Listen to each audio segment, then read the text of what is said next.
رزق حلال کی طلب، فرض کی ادائیگی بھی اللہ کے نزدیک عظیم مرتبہ شہادت کا ثواب بھی، اس لیے فرمایا جو شخص اپنے عیال کو حلال مال کما کر کھلاوے وہ ایسا ہے گویا کہ اللہ کے راہ میں جہاد کرتا ہے۔ جو شخص دنیا کو بے وجہ حلال پارسائی کے ساتھ طلب کرے وہ شہیدوں کے درجے میں ہوگا۔ اور فرمایا جو شخص 40 دن حلال کھانے کا اہتمام کرے تو اللہ تعالیٰ اس کے دل کو منور فرما دیتے ہیں اور علم و حکمت کے چشمے اس کے زبان پر جاری فرما دیتے ہیں۔ میرے محترم بزرگوں، دوستو، نبی کریم صلی اللہ علیہ وسلم اور صحابہ کرام رضوان اللہ تعالی علیہم اجمعین کا گزر ایسے شخص پر سے ہوا جس کی محنت اور کاوش دیکھ کر ان لوگوں کو بڑی خوشی ہوئی۔ تو صحابہ نے عرض کیا کاش یہ اللہ کی راہ میں ہوتا۔ تو حضور صلی اللہ علیہ وسلم نے فرمایا جو اپنے اہل و عیال کی ضروریات کی تکمیل کے لیے نکلا وہ اللہ کی راہ میں ہے، اگر کوئی اپنے برے والدین کی ضروریات کی تکمیل کے لیے نکلا وہ اللہ کی راہ میں ہے، اگر کوئی اپنی ضروریات کی تکمیل کے لیے نکلا تاکہ اسے عفت کی زندگی حاصل ہو بس وہ بھی اللہ کی راہ میں ہے۔ حضرت عبداللہ بن عباس رضی اللہ تعالیٰ عنہ روایت کرتے ہیں جو شخص محنت مزدوری اور اپنے کاروبار وغیرہ کی وجہ سے تھک ہار کر شام کر دیتا ہے، ایسی حالت میں گھر پہنچتا ہے تو اس کے گناہوں کی بخشش ہو چکی ہوتی ہے۔ محترم حضرات، اس شخص کے لیے نہایت خوش بختی و خوشخبری ہے جس کی کمائی پاک ہو، اس کی اندرونی حالت صالح ہو، اس کا ظاہر باعزت اور اپنی اظہار آسانی سے لوگوں کو الگ رکھا، لوگوں کو کوئی تکلیف نہیں دی۔ اس شخص کے لیے بھی خوشخبری ہے جس نے اپنے علم کے مطابق عمل کیا، اپنے مال میں سے خرچ کیا اور بچی ہوئی کو روک لیا۔ نماز پڑھنے سے نماز کا ثواب ملتا ہے، زکوٰۃ دینے سے زکوٰۃ کا ثواب ملتا ہے، مگر حلال کمائی ایسا عمل ہے کمائی اپنے لیے اوپر سے زکوٰۃ ادا کرنے کا ثواب۔ سبحان اللہ، اور کیا چاہیے۔ حضرت ابو سعید خدری رضی اللہ تعالیٰ عنہ سے روایت ہے، انہوں نے رسول اللہ صلی اللہ علیہ وسلم سے نقل کیا ہے جس آدمی نے حلال طریقے سے مال کمایا اس کو خود کھایا یا پہنا یا اللہ کی اس مخلوق کو کھلایا پلایا جو اس سے کم تر درجہ کی ہے تو اس کھلانے میں اس کو زکوٰۃ کا اجر ملے گا۔ میرے محترم بزرگوں، دوستو، حضرت ابو سعید خدری رضی اللہ تعالیٰ عنہ کی ایک حدیث میں ہے کہ حضور صلی اللہ علیہ وسلم نے یہ خوشخبری سنائی، من اکل طیبا وعمل فی سنت وامن الناس بوائقہ دخل الجنہ۔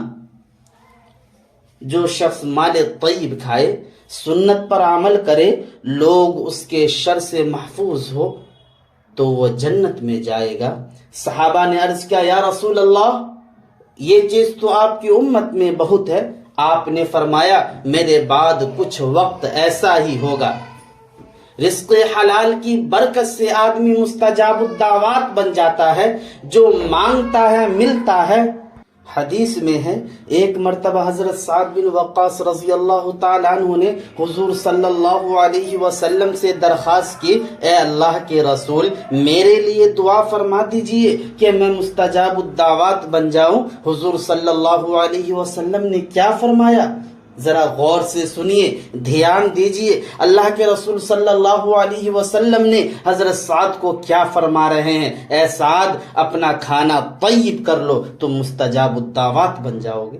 میرے محترم بزرگوں، دوستو، ایک مرتبہ حضرت مولانا مظفر حسین صاحب رحمۃ اللہ علیہ ایک گاؤں موزے سنولی ضلع پانی پتی ہریانہ کی ویران مسجد میں ٹھہرے۔ وہاں مغرب کی تھوڑی دیر کے بعد ایک غریب آدمی آیا، جلدی مغرب کی نماز پڑھی، نماز کے بعد آپ کو دیکھا تو سمجھ گیا یہ اجنبی آدمی کوئی مسافر ہے۔ وہ اپنے گھر گیا، 3 سوکھی روٹی لا کر رکھ دی، آپ نے ان کو تناول فرمایا اور سو گئے۔